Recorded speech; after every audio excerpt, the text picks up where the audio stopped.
This video is based on the paper Fragment and Forge, breaking Wi-Fi through frame aggregation and fragmentation, and it shows how novel design and implementation flaws in Wi-Fi can be abused in practice. I'll first demonstrate the aggregation design flaw against a macOS laptop. This laptop is connected to a protected Wi-Fi network as indicated by the lock symbol, and the victim will use it to visit websites such as nyu.edu. Notice that the homepage of this website is insecure. However, the login page does use HTTPS as an extra layer of security as indicated by the lock symbol.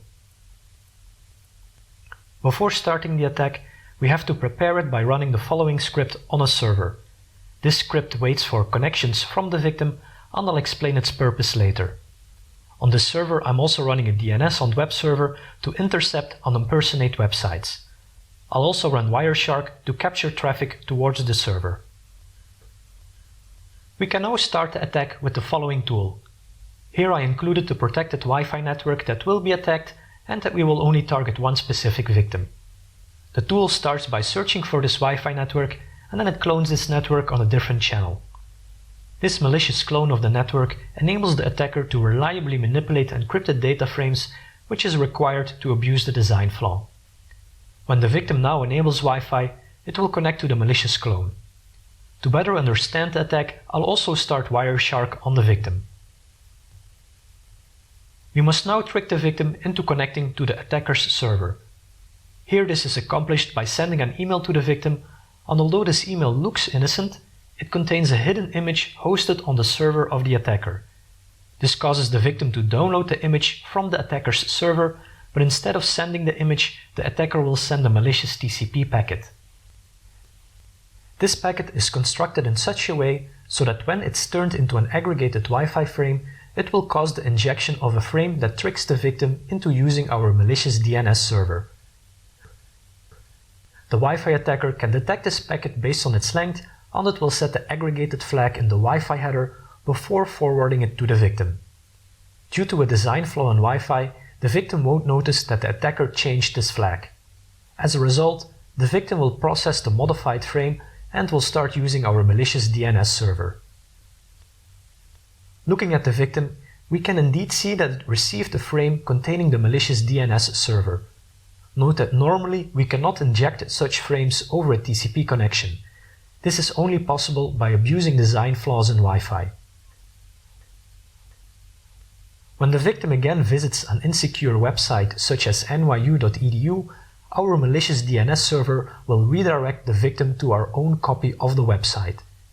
This copy contains a link to an insecure login page, and Safari is in fact warning us that we may not be on the real website. However, most users likely won't notice this and will enter their username and password. Because I'm using a fake username and password, the login fails. Nevertheless, when looking at the captured traffic on the attacker's server, we can search for the victim's login attempt and extract the username and password. I also discovered widespread implementation flaws. These are more concerning because the design flaws can be tricky to exploit, while the implementation flaws are trivial to exploit.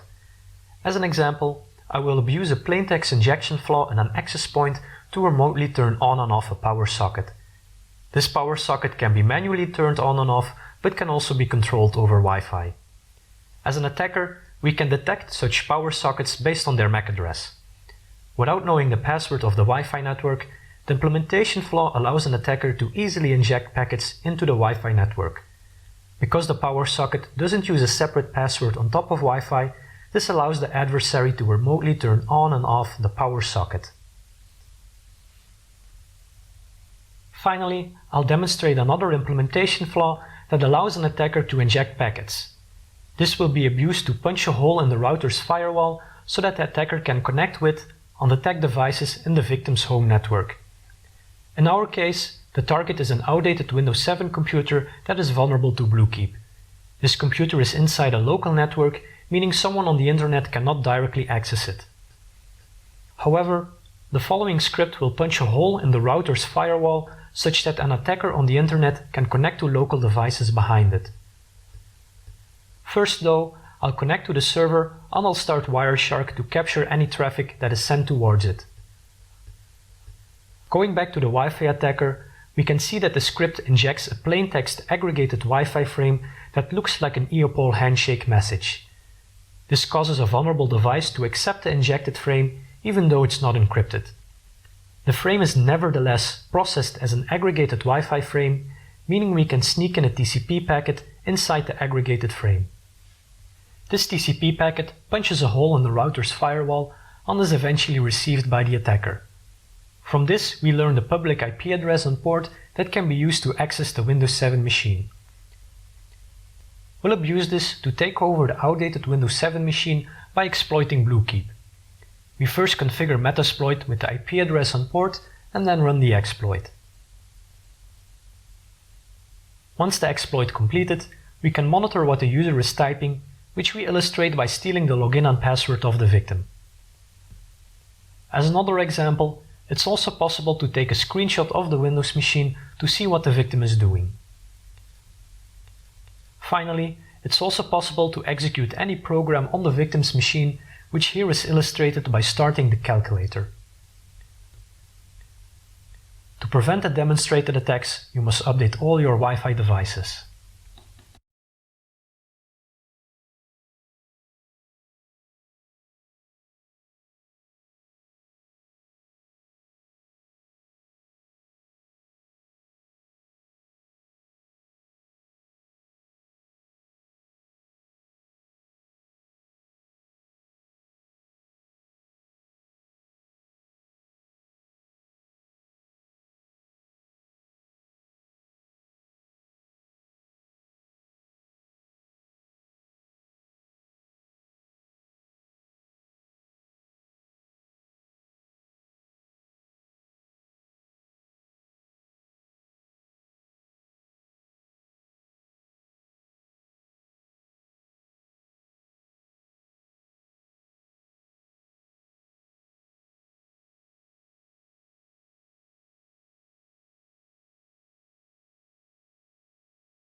DMI.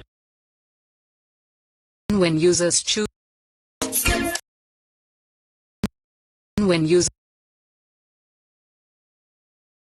how it can get faster, and probably more importantly, how and I'm just gonna try and eliminate.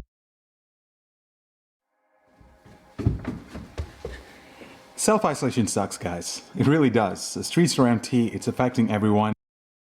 Okay, so our next test is to hop into a Skype call with Mike, and I am gonna go through video because it's complete on our existing router. It's time to upgrade to the Asus Zen Wi-Fi AX. Now this is the 2-pack variant, which is essentially a mesh system, but I'm going to be running these tests again with just a single modem to see how much stronger Wi-Fi 6 actually is, and then maybe in the end of the video I'll walk you through how to set up the mesh network, which should be pretty straightforward. So let's go ahead and quickly unbox this. Okay, what do we have here? Let's go through what comes in the box. Having trouble? There's a toll-free number that you can reach. A quick start guide here. I'm definitely gonna need this when it comes to setting it up. And then we have our two. Yeah, just get started. So I'm just gonna fill out my Wi-Fi settings here. I don't want you guys sneaking in, so let me do that and I'll get back to you right in a moment. So we're in. The Wi-Fi is functional. I am connected to the network. All right, so now comes the moment of truth. I'm gonna rerun all of those tests on the ZenBook 15 with this new router and see if there's any improvement. Keep in mind that that laptop does feature a Wi-Fi 6 network card, so it'll be interesting to see how we can leverage Wi-Fi 6. Okay, so we have speed